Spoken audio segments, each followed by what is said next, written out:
Volume 7, Episode 6, titled A Night Off. It's also a night that none of us in the RWBY fandom, nor in the Kingdom of Atlas, will ever forget. But before we get into all of that, I will say spoiler warning for those who have not seen the episode just yet. I will not be showing the episode or any clips from it in this video, simply images of the episode and analysis of the episode itself. I will leave a link in the description below so you guys can go to Rooster Teeth first, watch the episode there, and support the series that we all love. Now, it seems as though the rioting has stopped for the time being in the city of Mantle, and a lot of the people who were rioting seem to be in handcuffs being hauled off to somewhere. I don't know if everyone's going to be imprisoned or just fined or a court date or something. We don't really know. But in an interview with Robin Hill, we do find out that a majority of the rioters were actually Robin's supporters, and that today just happens to be Election Day. That's kind of a bad coincidence, as if a majority of the people rioting were Robin supporters, and they're locked up now, that means they can't vote, and so Robin is already losing votes because of this. So, that's not very good. And of course, Robin doesn't condone the rioting, for now, at least. We also get a look at the ballots that people are going to be voting on, and there are at least two other names that are there, but they don't really seem to be any sort of significant, as, of course, this election is all about Jacques Schnee versus Robin Hill, the representative of Mantle versus the Schnee Dust Company, the person that everyone in Atlas is probably going to be voting for because of, you know, high society and politics and such and such and such. But with that, we then cut to Team RWBY and everyone as they are training, doing some hardcore training and evolving their semblances. We see Yang training with Blake as Blake is maneuvering with her shadow. It seems to be improving, but also, more importantly, we see Weiss actually get a clear victory against Winter. Winter sends out her giant Beowulf, Weiss uses her semblance to knock it away, and also creates a miniature Armagigas that she sends flying through the air, taking out the Beowulf and knocking Winter down. So, Winter, not very happy with that, but a clear victory for Weiss. And then we see Jean working with his semblance. Nora and John are going back and forth, but Jean's definition as a tank in the group is a bit of an understatement because this man has way too much aura and his semblance seems to be a bit broken. Nora knocks his aura, or his aura shield, aura cloak, whatever you want to call it, down to about half. With a second or two of focus, Jean's able to restore it to full. We see that on the scroll that Oscar is holding. So, yeah, a bit much of a powerful semblance there. He can rush into battle, get knocked back, and with a second or two, can recover. I'm curious to see how he would be able to recover from a full aura break, as it seems, at least in Jean's case, that his aura cloak, or his aura shield, is not representative of the amount of aura he has within him. That he can have his shield damaged and then use his inner aura to replenish it. So I'm curious to see how that all matches up. I think we need to find out more about aura. Then we see RWBY practicing that little bit of her teleportation that's mixed in with her speed and semblance. So we see her maneuver around a pillar by splitting that rose petal storm that she turns into three separate ones and then recombining on the other side of it.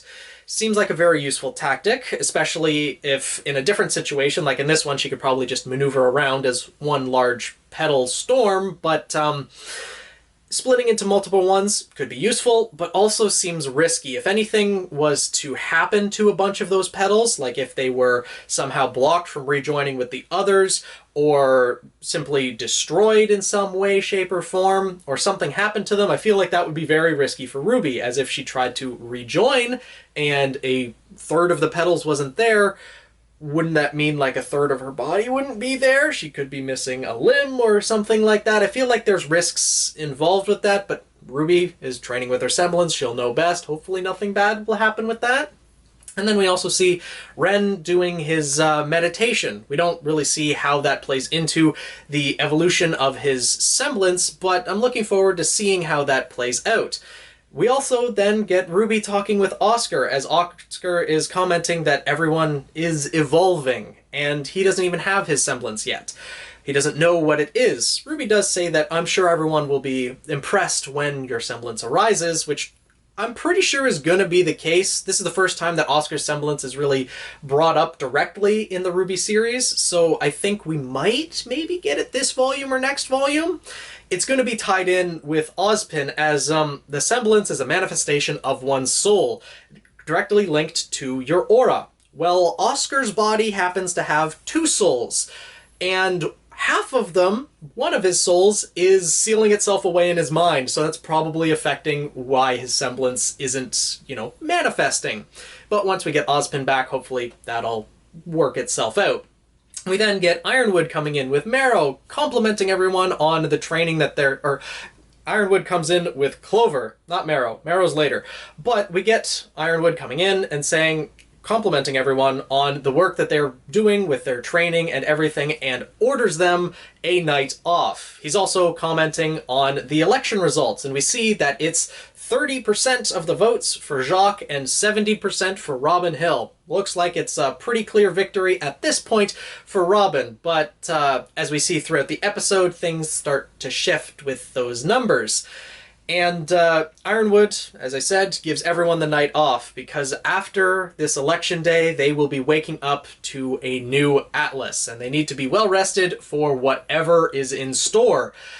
Hint, hint, nudge, nudge, things are gonna get real, real fast. Then we cut to everyone preparing for what they're going to do on their night off. And, we see Blake and Yang, as Blake's getting ready to go dance, and Yang's looking at her a little bit, the way that Yang looks at Blake, and they're going to go dancing with Team Funky.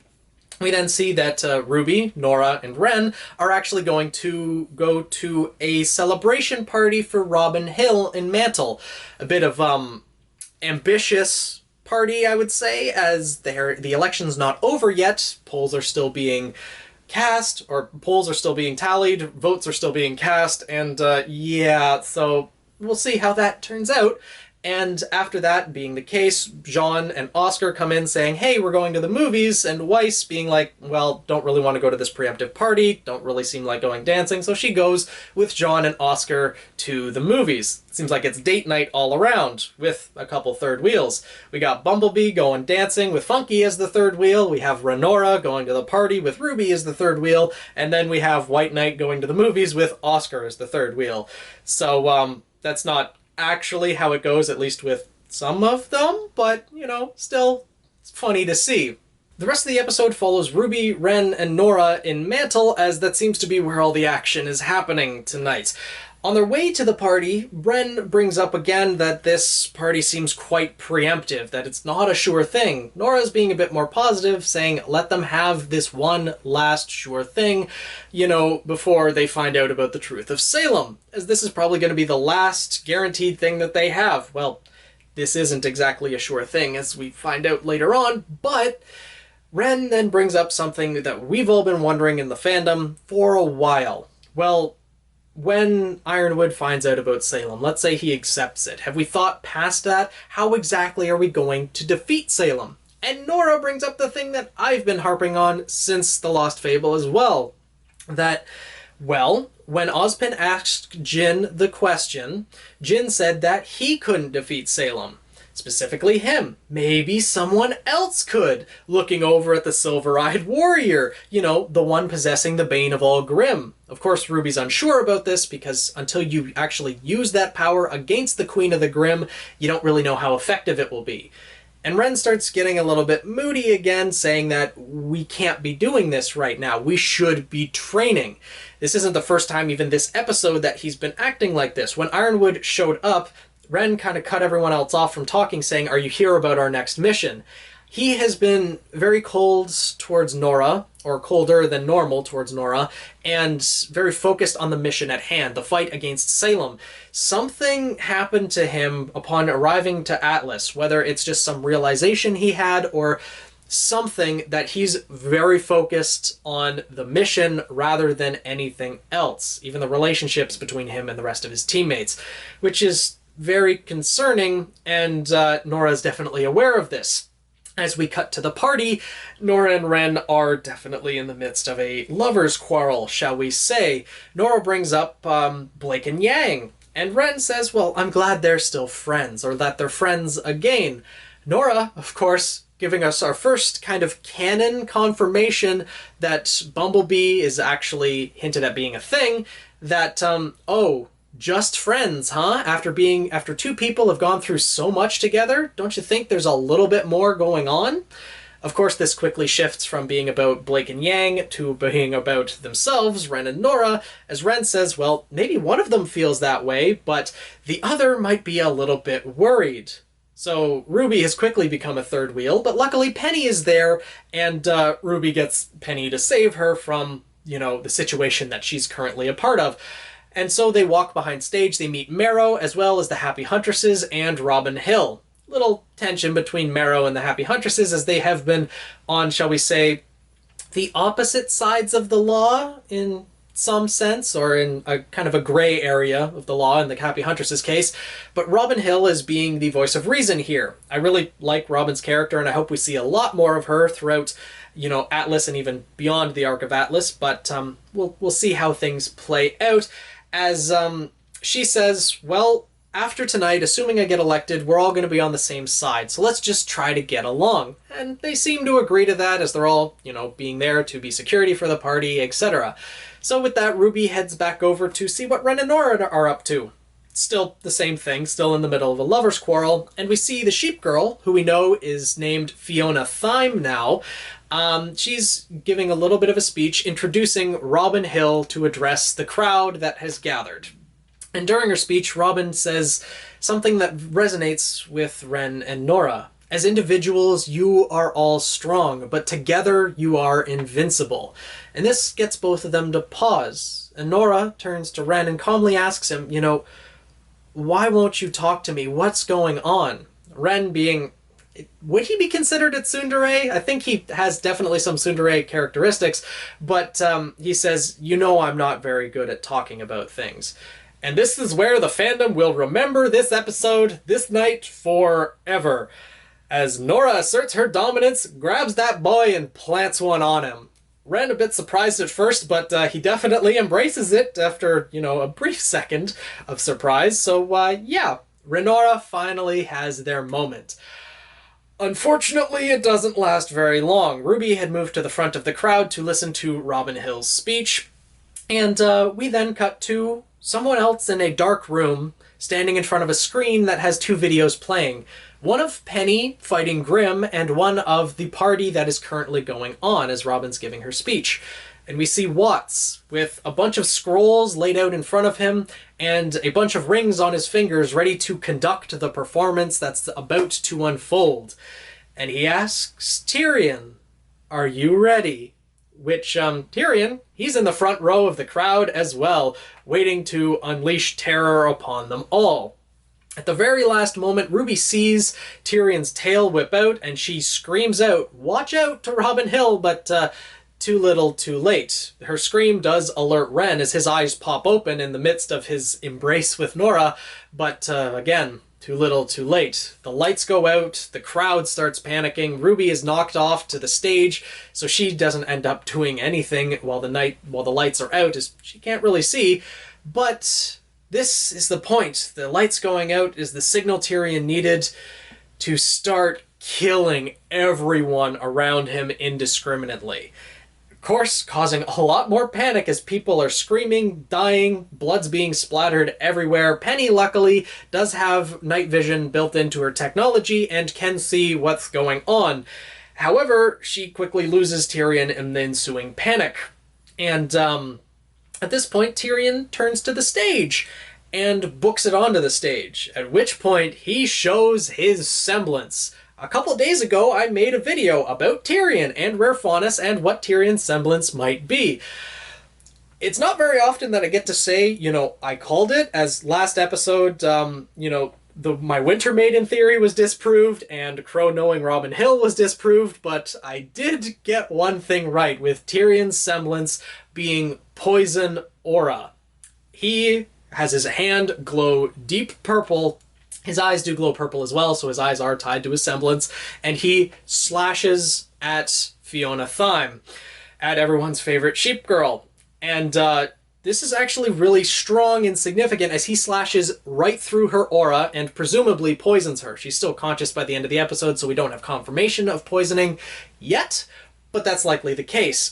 And Tyrion's about to go attack Robin Hill, but Penny hops on stage, tackling Robin, and Tyrion jumps away as his job is accomplished. Robin's now pointing her gun at the person who tackled her. So, yeah, this ain't looking too good. And we see Watts as he's conducting all of this happenings while everything's going on, and we see him also change the election results as the power went out just before the results were going to be announced.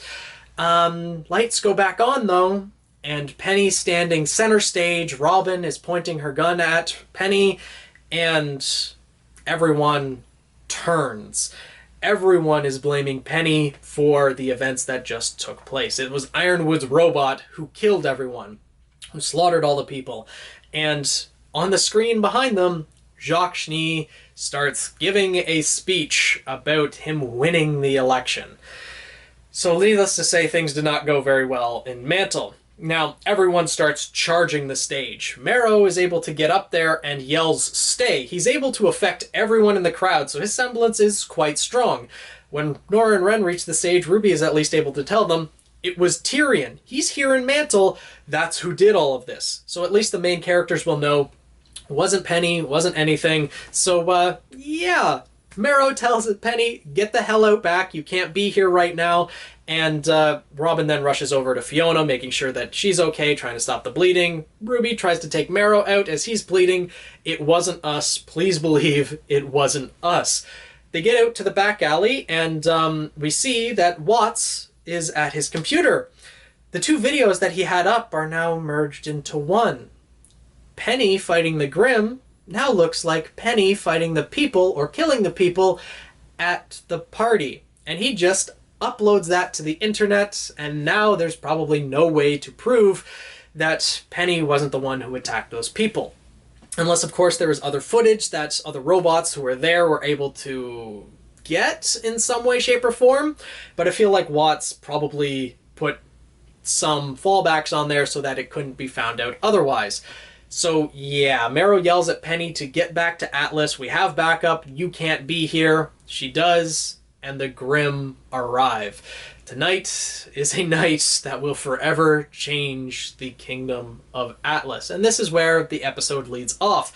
Now, yeah, a lot has changed. I said at the end of the last episode, as Jacques Schnee started everything by starting the riots in Mantle. That was the spark that started it all, hence the name Spark. But I said that was the beginning of the fall of Atlas, and this is definitely the first act in that. Mantle is going to turn on Atlas. Robin Hill said at the beginning of this episode, I don't condone rioting, but now she is probably going to be the one leading Mantle in a revolt against Atlas. So, with Grimm attacking, with Mantle in chaos, and with Atlas soon to be in chaos, I feel like this is going to be the perfect opportunity for Salem to attack. So yeah, that's probably going to end up happening soon, or hopefully, actually, I'm thinking that it's going to be next volume, that this entire conflict is going to be taken care of. The military is going to have to try to settle this revolt. Atlas and Mantle are going to be left in shambles after dealing with this entire revolt, and then while they are in shambles and while they are recovering, that is when Salem's going to come over. Because she could do that either after everything's kind of settled, that they're in not great situation, or she could just join in the fray herself, bring over her winged Beringles to join in with the Manticores that are already fighting, and, yeah, really not pose a very good situation for the Kingdom of Atlas. Now, one thing that is very concerning to me, everyone seems to love Marrow in the fandom, myself included. I really like the guy, but he's a faunus. Dogs are known to have fairly good night vision, yet he did nothing when the lights went out, and also just was acting very confused, prompting Penny, what's going on, you know, what's happening. Shouldn't Marrow be able to at least have some idea? When the lights came back on, he was just standing next to the stage looking like he had no idea what was going on, but I feel like he would have been able to see at least something, which, if there is a traitor in the Ace Ops, I really don't know who it could be. Last episode, Clover had that one curious question saying to Crow, oh, your niece is really something. You know, being about Ruby, the silver-eyed warrior, someone that Salem is kind of after to kidnap and keep alive. And so that seems a little bit alarming. And now Marrow, I don't know, maybe he doesn't have night vision, but it just seems like it should. It's been canon since, Volume 1? That Faunus are known to have superior night vision. I mean, Marrow, please don't be a traitor, but buddy, it's not looking good for you, if everyone else clues into that. Now, Penny being framed, this kind of might lead into the theory that I had previously about what Penny's fate in Atlas is going to be. I said that she was going to eventually sacrifice herself for the good of the kingdom. That when Amity Coliseum does end up being launched in the atmosphere, something's going to happen to it, and everything like that. This might tie into that now that Penny has pretty much lost her position as the protector of Mantle, because no one in Mantle is ever going to trust her again after this. Even if it does come out that, oh, the video was faked and everything, there's still going to be in the back of people's minds. They saw that video that Watts created of Penny attacking the people. And it was very brilliantly done, because whatever Tyrion was attacking, all they have to do is cut it out and just put in one of Penny's swords that she can manipulate in any direction, doing the exact same damage. So, yeah. A flaw's going to come out, though, when they find out that, oh, people are poisoned, but Penny doesn't have any poison in her, but again, people of Mantle won't believe it. But with Penny losing the trust of the people of Mantle, she might see that her only way to do something good for the people is to eventually sacrifice herself, replacing her core or becoming the core of Amity Coliseum as it's being launched up if Watts ends up damaging it or something or other. So, yeah. Now, I did mention that I had a brief idea as to what his concern might be as to why he was acting the way he was. When Ruby called out, "Watch out," to Robin Hill, his eyes opened up as he was embracing Nora. Now, this is exactly what he feared. I think, at least, that when he gets into a relationship with someone or has strong feelings about someone, distractions start ensuing, and he's more focused on that at certain moments than the fight at hand. And this is exactly what he feared. He gave in to his emotions, was focusing on Nora, and something disastrous happened. Now, in this case, I don't think there was really anything he could do to avoid that, as even if they were standing and being alert at the back of the group, you know, Tyrion was at the front, he started killing everyone. Nora and Ren can't really see in the dark, so they wouldn't have been able to do much good in this situation, but I feel like Ren is going to bring this up in the future as to why he shouldn't continue a relationship with Nora. I really hope that they can move past that, and they do have at least a couple volumes of a happy relationship, and also, I really hope that this is not a death flag for one of them. Because remember what happened when a prominent couple, or at least a couple we wanted to happen in the series, ended up finally kissing? Pyrrha and John? It didn't really end so well for one of them. And there has been a theory in the RWBY fandom for a while about Juniper all ending up dying. Well, I really hope that's not the case, and I really hope Ren and Nora can have some happiness at least. But it won't be happening right now, as they have a lot to deal with.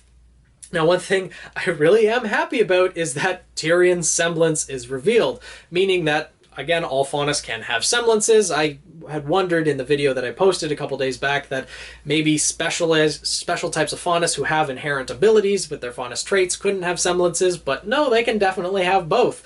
I'm glad to see that, and I'm glad to see Tyrion's semblance. And I want to know what Watts' semblance is too, if he's even unlocked it. He's not really a fighter, so I see no reason why he would have, but he's also a scientist and would probably like to experiment with his own aura and semblance and so on and so forth. So I'm hoping we see that very soon. It does definitely seem like Robin Hill is going to be a bit of a problem, as now she's not buying anything that Marrow said, that, oh, it wasn't us, please believe that. She's going to be leading the revolt. She's going to become a real problem, and I hope she isn't killed in the fray. As I mentioned, I really like her character, and I want to see her and Ironwood work together to make things better for the overall Kingdom of Atlas. And then, of course, there's Jacques Schnee. I showed images as I was talking throughout this review of the votes changing, the percentages getting closer and closer from that 30-70 split that we initially saw, closer to 50-50. And as the lights go out and the lights come back on, Jacques Schnee is now the winner of the election. Before the lights went out, they were counting down like 10, 9, all the way, like from 10 seconds to the votes being finished. So I'm curious as to what the voting split ended up being. Because if it ended up being shifted from like, okay, it was, let's say, 47 to 53 or even 49 to 51 before the lights went out in those last 10 seconds, and it shifted to like 51-49. That's still a pretty prominent shift in just a few seconds. The way that Atlas technology is set up, I'm pretty sure votes would be tallied immediately after pressing the button. With that being the case, I feel like someone should at least raise some questions. Hopefully Ironwood will raise some questions, as, you know, I'm sure Watts was manipulating the election all throughout that as it was happening, because as the percentages slowly creeped together, it was probably Watts is doing, because I'm guessing majority still voted for Robin Hill, and it would make sense manipulating it not to go, oh, it's a 30-70 split, let's shift that to a 60-40 in favor of the other guy. So yeah, he was probably manipulating it the entire time and just did the final manipulation to give Jacques the win.